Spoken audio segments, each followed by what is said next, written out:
Salut les amis, ici c'est Cosby, on est retourné pour encore une critique, voilà, je refais. J'essaye de faire des vidéos où genre je fais des critiques et puis je parle de films, je voudrais parler de nanar et aussi faire des analyses de films un peu plus poussées, un peu plus intelligentes que juste voilà, des critiques et des films. Mais voilà, on est reparti avec un petit film VOD, voilà, un petit film, en plus c'est Halloween, bientôt, donc peut-être là au cours des prochains jours, je vais vous conseiller des films d'horreur. Donc en voilà un, gratuit comme ça, merci de rien. Et je commence avec un film que j'ai vu il n'y a pas longtemps, un film de Richard Stanley qui s'appelle The Color Out of Space, la couleur venue de l'espace, adapté de Lovecraft. Et je vais vous résumer un petit peu l'histoire. Vivant paisiblement avec sa petite famille dans une ferme à la campagne, le grand Nicolas Cage, ah oui, je ne retiens pas son nom de personnage, je retiens plus Nicolas Cage parce que Nicolas Cage m'impressionne, vous allez le voir au fil de cette critique. Ils vivent dans une petite maison à la campagne un petit peu reculée et l'avènement d'une arrivée de météorites va changer le cours de leur vie à tout jamais. Look at this. All those years in the big city, we finally got out. We're living the dream. Maybe it is a dream.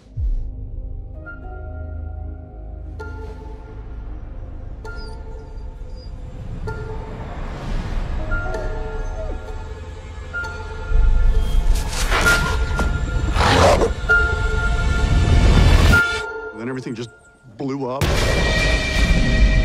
Big flash, like a pink light. Or actually, I don't even know what color it was. It wasn't like any color I'd ever seen before. Looks like a meteorite. It's radioactive. I mean, it's from space, right? Celle-ci créera des événements étranges autour d'eux et prendra possession petit à petit de leur corps et de leur esprit. Nicolas Cage va voir alors se battre contre cette couleur venue de l'espace. Alors on le sait depuis longtemps, hein, Lovecraft hante le 7e art, on a vu des tonnes des films de Lovecraft, il y en a plein. Si je peux vous conseiller une petite vidéo, un petit YouTuber très sympa, dont j'aime beaucoup les vidéos, qui fait YouTube Cinéma, hein, génial, hein. Il s'appelle Intercut, il a fait une vidéo, 2 vidéos même je crois sur Lovecraft au cinéma, donc allez le voir, c'est le bro, j'adore ce qu'il fait, il est génial. File-moi tes abonnés.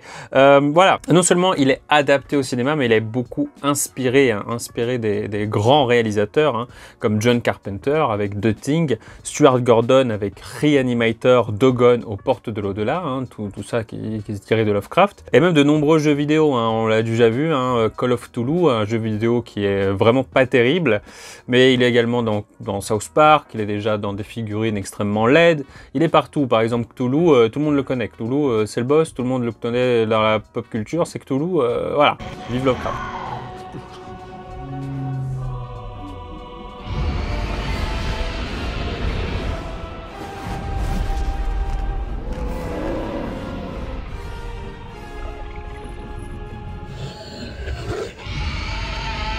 Également, la chaîne Tales of Pi qui fait des JDR Cthulhu qui sont géniaux, j'adore Tales of Pi, allez voir Tales of Pi s'il vous plaît, Tales of Pi, allez les voir. Donc c'est quelqu'un qui a beaucoup inspiré des auteurs et des cinéastes, parce qu'en fait, chez Lovecraft, il y a toute cette ambiance qui est déjà posée, en fait, cette ambiance froide, cette ambiance glaçante, cette ambiance sombre, noire, dans laquelle souvent vous avez un héros qui va arriver dans un village, qui va essayer de faire le détective, qui va essayer de comprendre la source du mal, et au final tous les villageois vont être contre lui, ou il va toujours être pris au piège et sans aucune échappatoire. Il n'y a rien pour lui, le monde est sombre et souvent ça finit mal, donc c'est très très bien Lovecraft, moi j'adore. Parlons enfin du film, enfin au lieu de tergiverser, eh bien écoutez, moi je l'ai trouvé vraiment cool, je l'ai vraiment trouvé cool, il y a des vraies tentatives de cinéma dans ce film, il y a des choses expérimentales, il y a une bande son très très stridente, très très présente tout le long du film, qui vous happe, qui vous tente à découvrir qu'est-ce qu'il y a derrière ça, qui est constamment, qui vous met constamment sur vos gardes, et qui n'est pas un truc très mélodieux, mais par contre qui est quelque chose de très, très dangereux, très acide. Donc ça c'est très très bien, j'aime beaucoup. C'est une BO d'ailleurs de Colin Stenson qui a fait la BO de Hérédité, donc voilà, rien que ça. Et en plus de cette bande-son, il y a aussi cette image très marquante, cette DA avec ce violet et ce rose qui envahissent tout l'espace. Vous avez vraiment le son, plus cette couleur qui envahit cette petite maison dans la campagne où tout est plus ou moins terne, monotone, avec des couleurs très naturelles, hein, du vert, du bleu pour le ciel. Et à la fois la bande-son comme l'image vont casser toute cette ambiance, envahir un peu comme une sorte de poison. Alors je parle en bien, mais il y a des choses qui puent dans ce film, hein, clairement. Il y a des choses qui puent, notamment par exemple l'écriture des personnages. C'est une écriture tout à fait bateau, chiante. On l'a vu dans absolument tous les films d'horreur, c'est genre un cliché. Voilà la liste des personnages, vous allez peut-être les retrouver ailleurs. Vous avez déjà la gosse ado un peu sataniste, un peu reculée, un peu misanthrope, mais qui aime quand même manger des McDo alors que Nicolas Cage lui prépare des cassoulets. Le fils ado stoner de première, hein, qui est un véritable mari-jouangueur, hein, il aime beaucoup s'adonner aux passions de la weed, il traîne avec son chien, et en plus bah, il fume et il regarde des documentaires de la NASA en fait, donc il n'y a pas plus cliché. C'est le geek fonce D, chaque fois qu'il va dire un truc, on va lui dire « Ah non, il est défoncé », il va dire « Si, j'ai vu l'alien ». Non, il est défoncé, En plus de ça, il traîne avec un vieux qui habite dans une cabane pas très loin de chez eux, qui est son fournisseur officiel, qui est lui aussi un grand fonce D. Waouh, on n'a jamais vu ça. Incroyable. Vous avez également le petit frère. Alors lui, dans tous les films d'horreur, il est là, petit frère ou petite sœur. Ici, c'est un petit frère avec des lunettes. Il est fragile, il est doux, il est enfantin, et ça va être lui qui va se lier d'amitié avec la menace. Hein. C'est toujours comme ça. Vous avez un petit gamin qui va parler à un fantôme dans un placard, qui va dire « Ah, c'est mon ami, il sort le soir, il joue avec moi. » T'as envie qu'il lui arrive du mal en fait, t'as envie qu'il lui arrive des choses en fait. Mais voilà, il est présent dans tous les films d'horreur, il est là, et bah voilà, il y en a un. Bah bravo, vous avez gagné le bingo des films d'horreur un peu moisis. Vous avez la femme de Nicolas Cage qui est, elle, une femme qui a un cancer, donc ça met un petit peu la famille en péril par rapport à ça. Il parle souvent de ça, il voudrait qu'elle guérisse, mais elle est tout le temps enfermée aussi dans le grenier en train de taper sur son ordinateur parce que c'est une femme très occupée. Ils ont internet hein, dans leur campagne, attention. Et c'est elle qui va avoir les premières attitudes un petit peu bizarres lorsque les aliens ou la menace alienesque va s'emparer de leur cerveau. Elle va commencer à couper ses doigts, à dire qui c'est qui veut des knackis, des choses comme ça. Donc ça va être la première qui va montrer des signes de folie. Alors qu'on pensait tous que les signes de folie, ça allait être le meilleur personnage, le personnage principal, celui qu'on veut voir, celui qui nous fait rêver, Nicolas Cage. You just put it in the right file, according to alphabetical order. You know, A, B, C, D, E, F, G, Peter. H, I, J, K, L, M, N, O, P, Peter. Q, R, S, T, U, V, W, X, Y, Z. Huh? That's all you have to do. Nicolas Cage, c'est un type incroyable, c'est un acteur que j'aime beaucoup parce que malgré toutes les merdes dans lesquelles il a tourné pour rembourser toutes ses dettes et pour également payer son divorce, ce type surjoue de fou, il est toujours à côté de la plaque, il donne le maximum de ce qu'il a en lui et c'est un régal, c'est juste un régal. Si vous avez vu par exemple des films comme The Wicker Man où il crie et il hurle des insanités sans arrêt aux autres acteurs qui prennent peur en fait et qui surréagissent comme lui. C'est un régal en fait, c'est juste un régal. This hers? Tell me! Yes, I think it. Yeah. How to get burned? How to get burned? How to get burned? How to get burned? I don't know! Et là-dedans, il est pareil. Là-dedans, c'est pareil. C'est-à-dire que vous avez des scènes où il va crier à sa voiture en l'insultant de cocksucker pendant une longue minute.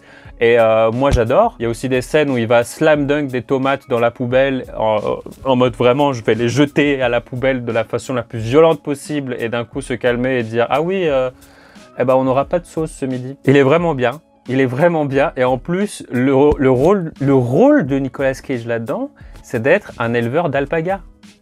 Qu'est-ce qu'il y a de mieux? C'est son meilleur rôle, en fait. Je ne vois pas comment ça pourrait être meilleur. c'est pas juste Nicolas Cage qui sauve le film. Il y a d'autres choses quand même qui sauvent le film après une longue exposition de blabla, personnage 1, voici le personnage 2. À partir du moment où vous avez cette météorite qui arrive, ça commence à être un peu plus palpitant, ça commence à un peu à me parler. Vous avez déjà toute cette dégradation qu'elle crée, cette météorite, avec des petits insectes qui se transforment autour de la météorite. Vous avez cette couleur rose flashy, ce violet qui prend possession du territoire autour d'elle. Et vous avez évidemment les personnages qui perdent la boule. Avec premièrement le petit qui devient un petit peu fou, qui parle au puits, qui parle aux arbres, qui parle aux trucs qu'on voit pas. Ensuite, la mère qui perd la boule, qui se coupe les doigts, qui commence à raconter n'importe quoi, qui est amenée à l'hôpital. On sent que ça vient, on sent que ça monte en tension. Et là, on se dit, ah, on est parti après 1 heure de trucs chiants. Et là, j'avais raison. Là, j'avais raison parce que le film ne m'a pas déçu sur ce point. C'est-à-dire qu'il y a une scène qui va tout de suite vous marquer. En fait, c'est une scène de fusion entre les deux personnages, entre un personnage féminin et masculin. Voilà, je vous laisse le suspense pour pas trop vous spoil, mais cette scène est assez terrifiante sur tout ce qu'il en vient après. La créature qui se forme après ça, c'est pire que des créatures dans Full Metal Alchemist ou comme dans The Thing. Ça me rappelle The Thing énormément, puisque vous avez également une scène de fusion entre tous les alpagas. Les alpagas deviennent une sorte de morceaux de viande géants avec des têtes. C'est exactement comme dans The Thing. J'ai adoré ce truc-là. Moi, je trouve ça dégueulasse, ça me fait peur, je trouve ça génial. Et en plus, tout ça, c'est fait avec du maquillage pratique, qu'on appelle les effets spéciaux Practical Special Effects, qui ne sont pas les VFX, qui sont les effets spéciaux visuels CGI, Computer Generated Images, faits par l'ordinateur. Donc, ça vous rappelle les films des années 80, ça vous rappelle The Thing, c'est pour ça que j'en parle.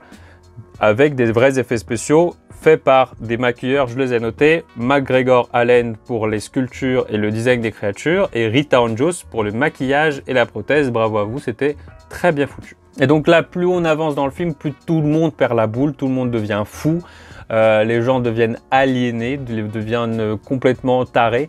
Et celui qui brille dans tout ça, évidemment, c'est Nicolas Cage. Nicolas Cage est magnifique. Nicolas Cage brille, absorbe toute votre attention. Et c'est pour ça que ce film en vaut la peine, Nicolas Cage. En plus, ce film n'a vraiment pas coûté cher, 12 millions de dollars au budget. Franchement, il y a des épisodes de Camping Paradis qui coûtent plus cher, je crois. Donc j'ai vraiment aimé, à partir du moment où les choses deviennent folles, les choses deviennent vraiment folles. Les choses débordent d'énergie, de couleurs, de mélodrame, de folie, de cette bande-son stridente. Donc vraiment, pour ce truc-là, je l'ai bien aimé. En plus, c'est vraiment pas un film qui est prétentieux. Il n'est pas là pour dire je suis le meilleur film du monde. Il fait dans son coin, il essaye, il fait des expérimentations. Film un petit peu expérimental. Il essaye de proposer des choses. Donc pour le coup, j'ai bien aimé. Franchement, Call Out of Space, c'est un petit 6 sur 10. C'est pas mal. C'est pas mal. 6,5. 6,5. Allez, 6,5. 6,75. 6,67 sur 10. Donc allez-y, allez voir sur Amazon Vidéo. Avec Amazon Prime Gaming, vous pouvez avoir Amazon Vidéo gratuitement. Donc c'est très bien, ça vous coûte 49 € par an. Il y a des tonnes de trucs dessus. Je vais sûrement parler d'autres trucs là-dessus. Donc allez-y. On se revoit pour la prochaine critique, la prochaine vidéo. Portez-vous bien. Salut.